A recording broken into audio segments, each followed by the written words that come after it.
shots that you're given. Now, somebody just recently hit me up in the comments. And my first road gig, it was a learning experience. I learned a lot and learned what not to do on the road, at least on a Nashville gig, on a, let's say, a little more conservative Nashville gig. But the reality is, they said, you were a bass baritone and they hired you, and they needed a high harmony, and they wanted an acoustic guitar player and you didn't have an acoustic. Why did you get called? And look, that is in a way a legitimate question. But man, you take the shots that you're given in life. You take the opportunities as they come. And look, I knew when the phone rang and I was like, you're going to have to sing the high harmony. I'm like, oh, I am not a tenor. I'm not I have a super high range. I used to have a really good falsetto. But at that time, when I got that call, it was not in great shape. And I didn't own an acoustic guitar, but I was a guitar player, And the reason why I got called is I knew the band leader, and the band leader knew that, hey, he'll learn the material. He can sing. And, it wasn't ever discussed. It was kind of like, look, man, if you can sing the high harmonies and play acoustic guitar, then you've got the gig. I thought, okay, and look, I was looking to get on the road. I was wanting to take the next step from the clubs, to going out on the road. And yeah, I would have liked to have gotten a rocking lead guitar player position, in playing electric guitar and not having to sing at all. That would be the perfect situation for me. But, you get what comes in, you take the offers that come in, and you try to do the best that you can. And when I got the material and heard that this is going to be challenging to hit these high notes, I put in the work. And so if you want to, wonder why did they call you? Well, I was willing to do what it took to do the job. And I think, as far as owning an acoustic guitar, it just was not something that I had at the time. But, don't limit yourself to what you don't have equipment-wise. Look, if you get an opportunity for something like that, there is a good chance that, you're going to start thinking, hey, man, I need a bass, or hey, man, I need an acoustic guitar. Who can I call? And when you call up one of your friends and say, look, man, I've got this opportunity to do this thing. And, man, I really need an, acoustic guitar, or I need a bass, or I need a 12-string, or whatever it is that you need. People are going to realize, hey, man, this guy's got an opportunity, and, he's got a chance that he can make it up to me down the line. And I'll send a shout out to my good friend, Pete Locke, for loaning me his acoustic guitar. Would I have preferred to have my own acoustic guitar? And would I have preferred to have a little bit more experience, before I took on a job like this? I didn't really know what I was stepping into. I just knew, hey, we're going to go on the road. I got these tour dates. I got these CDs. I got to learn these vocal parts. I got to learn the acoustic guitar parts. And, that's another reason why I was called, because they knew I would learn. The band leader knew that, hey, if we tell him what to learn these high harmonies, learn these guitar parts. And look, man, I'm sure that potentially other people may have been their names thrown in the hat on this. I don't know if they called 2 or 3 other people and they said, no, I'm not available. And that could be. This was probably around 97, 98. and Nashville was not the boom town that it was now. So, trying to find a guy to fill that position wasn't necessarily an easy thing to do. So the reality is, I took the opportunity that I got. I tried to prepare. I mean, I literally got up and jogged like 2 or 3 miles a day, I think I had about a 2-week window to get ready for this. Or maybe it was 10 days, but it was a decent amount to where I said, okay, I've got to, pull myself up by the bootstraps.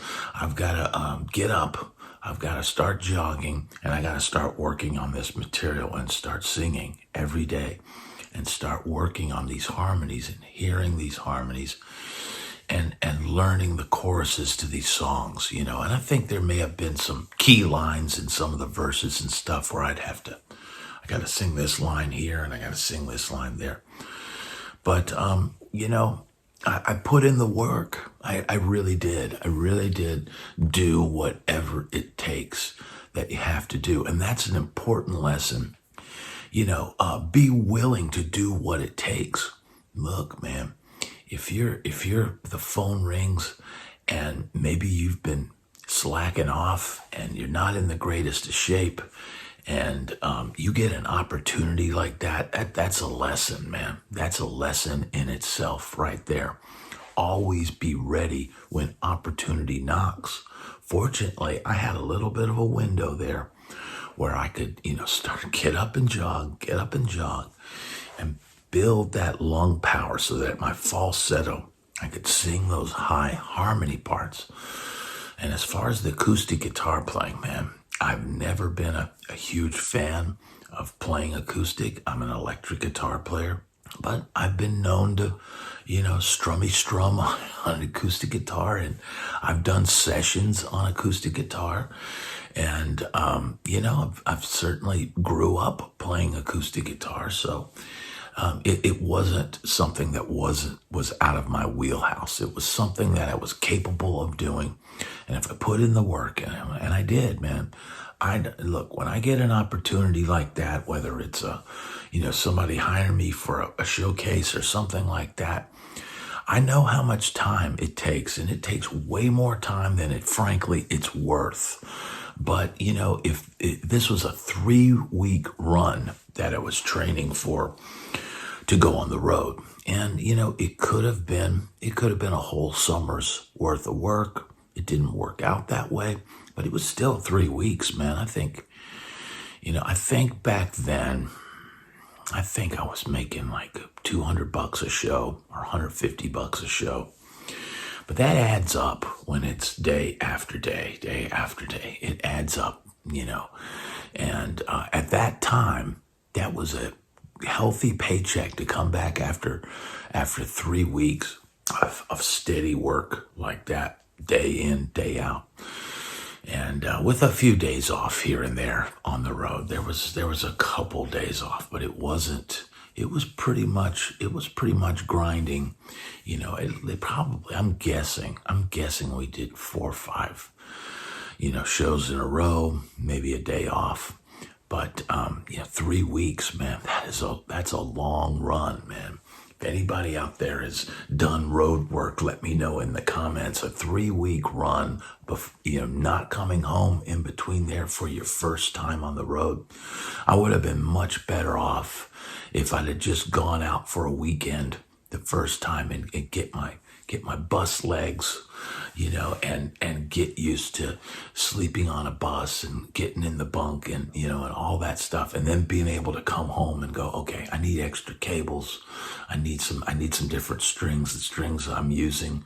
At the time, I picked a brand of strings that I knew as a kid.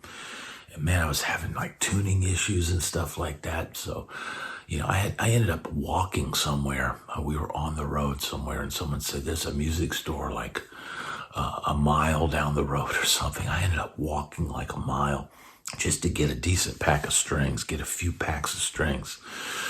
Because, it's like I was green, man. I was very, very green when I got that gig, and I still have the remnants of the Sunset Strip. I still have my full long hair. I had better hair than the artist that I was playing for, and it was a female artist. And she even made a comment on stage about it. She's like, "Oh, this is my guitar player. He has amazing hair," you know. It's just like, but I had literally, gotten the gig and went to the Gap and bought like 5 or 6 t-shirts and, 4 or 5 pairs of jeans just so I would have clothes to be able to wear. But man, I didn't know, this wasn't a thing where you had to wear like, crazy like stage clothes or super expensive clothes. So I had some jeans and some new t-shirts, and that was what I wore. I was as green could be. But man, you take the opportunities that you're given, and that's the reality, man. It's never going to be the perfect situation, the perfect gig. If you're a player out there and you get the call and it's a perfect gig for you, and oh man, good for you. But the reality is, man, there's very few perfect situations. And even if you think it's a perfect situation, you're going to get there and find out, well, I'm not real crazy about this and I'm not real crazy about that. But the reality is, man, you get the call. Why did I get that call? I knew the band leader. It's that simple. He knew who I was. He knew that I would do the work. He knew that I could sing. And he didn't ask me, you think you can hit these notes? And I think that was basically said, look, man, if you can sing the high harmony and play the acoustic guitar, the gig is yours. And I'm like, challenge accepted. It's the reality is, man, you take the opportunities that you get. And the same thing went for, going out to LA and eventually ending up in a Sunset Strip band. I just happened to be looking at Music Connection that day and seeing an ad for a funky hard rock band. And I'm like, that's me, that's me. But man, if I hadn't gotten that magazine that day and realized, hey man, I came out to California to play music and I'm just working in a pawn shop and I'm doing, I'm not really doing what I'm here to do. You have to take those opportunities, but you also sometimes got to be very proactive about it. Sometimes the phone will just ring, but the phone rang because I was out playing gigs and I was a known entity, and the band leader knew me and knew, hey, he sings, he can play acoustic guitar. The songs are easy. It was all cowboy chord stuff. I think there was one tune with a little bit of finger picking, but I had done that. I had done that as a kid when I started off. I used to have some, finger picking, things that I could, did back in the day. So, playing that wasn't really that much of a challenge. But man, I will say this, being out there for the first time, and having some of those moments where it's like solo acoustic guitar and a finger picking, man, it was nerve wracking. And I think there was a time or two where I, didn't play it, perfectly. It was a little bit, it's a fine line, man, between nailing it and having a little bit of nervousness and anticipation in your playing. And I certainly, I would feel the laser eyes of the artist staring, and you would get nervous. It's like red light fever. If any of you out there have done any studio work, that we used to call it red light fever, and it's like that red light comes in, and all of a sudden, the tension and the worry, and man, those things are not your friends. You've got to just zip it, man. Zip that. Put that fear and put that nervousness, put that in a bag and throw that in the trash can, man. Just turn it off. And I've been there. I've been there times where, the red lights, goes on, and I start to feel a little bit of panic. And I have to just go, man, turn that off right now. Turn that off. And because it will mess up your feel. being nervous, being scared, being having a panic attack, man, that can all really affect your feel and your timing. And man, sometimes, being on a session and there's chaos, before the drummer counts off the tune, you might have a guitar player that's just noodling constantly and tweaking knobs and doing all this and I can't get my tone, freaking out over there. And maybe you've got your tone. I know I've got a decent tone, but you're hearing all this, and man, all that stuff, all that noise, the bass player doing this, drummer hitting his snare drum and turning the thing into, man, it was like I was in the DMV the other day, and the lady's trying to talk to me, but meanwhile, I'm hearing every sound. There's all these people at all these different counters, and you hear all these other conversations, and then the intercom going, and then the air condition kicks in, and you hear that, and I've got this little petite lady sitting in front of me talking very quietly, and I'm like, I'm having excuse me, like she's asking me these questions that are worded differently than the way it was worded in Tennessee. Have you ever had any mental illness, and all these kind of like questions. I'm like, what? And all that stuff can distract you. And so I can remember being on and say, look, man, grab a part. If you're on a session and you're starting to feel panic, go back to something that that you really are comfortable with doing. And man, trying to figure out what to do when you've got seconds to figure out a guitar part. A Nashville session is like that, man. They're boom, boom, boom, boom, boom. They're doing 4 songs in 3 or 4 hours. And, it's just like they just want to get it done. They just want to knock it out. Hey, we're just going to knock this out. There's no, if you try to like stop the session, hey, let's talk about this. And hey, that they don't want that. They want you to sit there, be quiet, play something, and move on to the next song. That's all they want you to do. So, I was always real comfortable playing like chicken picking, like not country parts, but R&B kind of rhythmic parts. So there was a couple times where, man, I go, you know what? This is a ballad. And it's got they put a little bit of that hip hop kind of beat behind it. And what would I play over a hip hop beat ballad, an R&B ballad? I would play a little beep, deep, beep, boop, dee, doop, deep, beep, boop. I just said, man, I'm gonna play R&B chicken picking, rhythm guitar through this whole track. And so all of that noise, all of that guitar player frustrated over here, can't get his tone. And the drummer over here is hitting his snare drum, and the steel player's, doing whatever he's doing, and all this noise and all this distraction, and then that red light kicking in. I'm not going to let that faze me one bit, because I'm just going to sit in the pocket and beep, beep, boop, boop, dee, boop, boop, boop, boop, boop, dee. And then maybe when the chorus comes in, diamonds, baby. Diamonds. What are diamonds? It's that symbol on the page and that chord strummed for, one beat, and you just let it ring out. I was like, man, beep, deep, boop, boop, dee, boop, boop, beep, boop. Here's the chorus. Bling, boop, bling, bling, bling, dee-doo-doo. Maybe just add a little dee-doo-doo at the end of the phrase.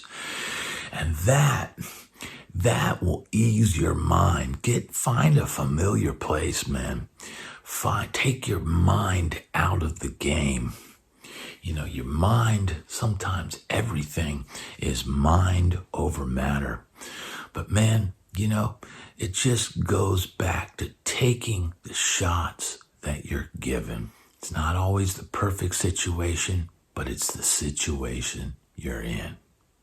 Rise to it.